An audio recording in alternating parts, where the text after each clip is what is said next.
Welcome back to my YouTube automotive channel. Today I will talk about Dodge Grand Caravan and what to look at if you are planning to buy one and what are the most common issues. This video applies to Dodge Grand Caravans made from 2008 up to 2010. In 2011 there was a major facelift and Dodge corrected most of the main issues I will talk about in this video. First thing I will talk about is the rust on these vans, and that's the major issue. I can say that probably 9 out of 10 of them are beginning to rust or are completely rusted through at the rocker panels. So now I will show you which spots to look at if you are planning to buy one, so you make sure you get a decent vehicle. The older generation of these vans used to rust at the bottom of the doors, the tailgate, and then the rocker panels, but these ones from 2008 up to 2010 always start to rust at the front fenders. So around here you see where mine started to rust, and if you have like a spot like this, I can assure you in 2 or 3 years it's gonna be a hole of this size, so that would have to be definitely replaced. The complete fender would have to be replaced or fixed if you want to avoid that. So this is the first spot you want to look at. Even if the paint didn't start to peel off, always look for the bubbles under this paint, because that's the beginning of the rust. Like right now at my van, this is easy to fix, but if I leave it, like I said, in a couple of years it's gonna be a hole of this size. I will also show you the other side. It looks completely the same, so it's still fixable, not a big deal, but with time it's gonna become a big deal, and you'll want to try and find one that's not rusted at these areas. Okay, second spot you want to look at, it's the front hood. So the edge of the front hood, you will see like lots of bubbles around here, so that's rust. Even here, so they always rust on the edge of that front hood. See bubbles here, and it even peeled around here, and all this is actually beginning of the rust, so that's the second spot to check. This is also not too bad, it's all fixable, I mean, but those are the spots you want to check. Okay, the third spot you want to check, it's just above the rear wheels. So as you can see here, it's completely rusted out. I'm still not sure if I'll be able to save this, or we'll have to do some welding, but this is the third spot you want to check, and mine is rusted only on one side. As you can see, the other side is completely healthy and good looking. Now, I purchased this van only because the rocker panels are healthy, they are not rusted, and all this is actually easy fixable. What I just showed you, those are all the, let's say, minor things. The main thing you should be looking at are the rocker panels after you check everything else, because usually if you see rust like on the front hood, the front fenders, even in the back, that would mean that most likely your rocker panels are rusted through.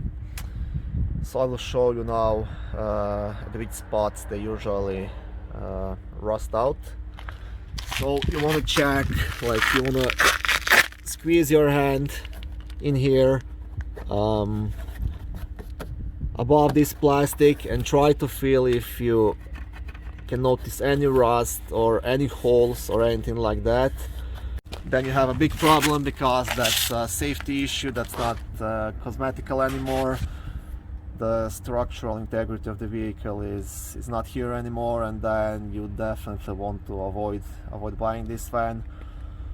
So I would suggest, if you are planning to buy one, first look all around it, check the front hood, check the front fenders, check above the rear tires and then go under that car, and like I said, squeeze your hand inside, even lie under the car and try to see if there is any rust. So you would basically want to check this area, and the same thing applies to the front area here.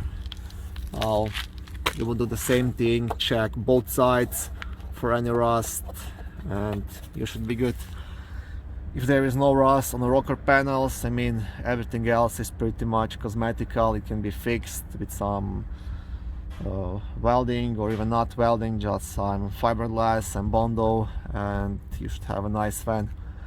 But yeah, these are the spots you want to check. Okay, the second thing I will talk about is the transmission. These vans are famous for so-called hard shifting. So what you want to definitely do when you are test driving the car, if you're planning to buy it, first just try shifting without driving while idling to see if you feel any kind of hard shifting or transmission jumping, slipping, anything like that. Next thing, you will definitely want to take it for a test drive, see how it shifts, try to accelerate a bit faster and see if there is any hesitation between changing gears or hard pulls or stuff like that. Like I said, these vans are famous for that. Now, most usually this is actually resolved by PCM software upgrade or transmission relearn process, which is, it's like 1 hour of labor in most mechanical shops to do it. But in some cases, these transmissions have like a small retainer inside of them, and if that goes bad, then that could be an expensive fix, because you have to pull down the transmission to replace it and take it apart and this and that.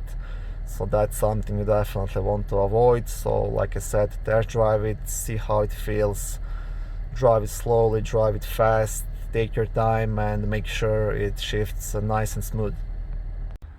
Okay, the next thing I will talk about is what you can expect from mechanical side of this van. These engines, 3.3 liter, are very good, reliable. If you do your oil changes on time, you will not have any problems with those. Now, what you might have problems with is the alternator. So what happens with time, they just start making this grinding noise, which is gonna just drive you mad. So if you buy this van, you can expect you'll have to replace the alternator. It's still gonna work, but it's gonna be loud, and then with time it's just gonna start failing. Okay, and the second thing is the water pump. It also makes that grinding noise sometimes, and it starts leaking, but that's not a big expense or a huge fix. It's just like a couple of hours of labor to replace it. Alternator is like half hour to replace it. It's not a big deal, but like I said, you can expect to first have some kind of unusual noise coming from either the alternator or the water pump, and it will eventually have to be replaced. Other than that, I know lots of people report problems with brakes wearing too fast, or wheel hubs having to be replaced even like a few times per year. But I don't have the same opinion. Like, if you are using good quality brakes and OEM wheel hubs, you will not have problems with those. Lots of shops, lots of people install just the cheapest parts, replacement parts. Like, you can buy like brake pads for like $8 to $9 for this van. So don't do that. Buy at least some decent brand of brakes, decent brand of wheel hub assemblies, and I believe you will not have any problem with that.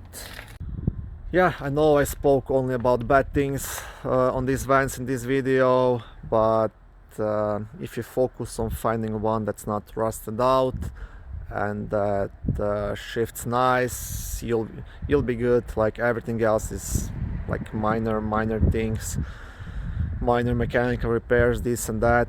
But like I said, rust is the most important thing you have to look at. Okay, thank you for watching my video. I hope it was helpful and it answered some of your questions. Please like it and subscribe to my YouTube automotive channel. On my channel you can find lots of how-to videos, do-it-yourself videos, car reviews, product reviews and other similar automotive topics.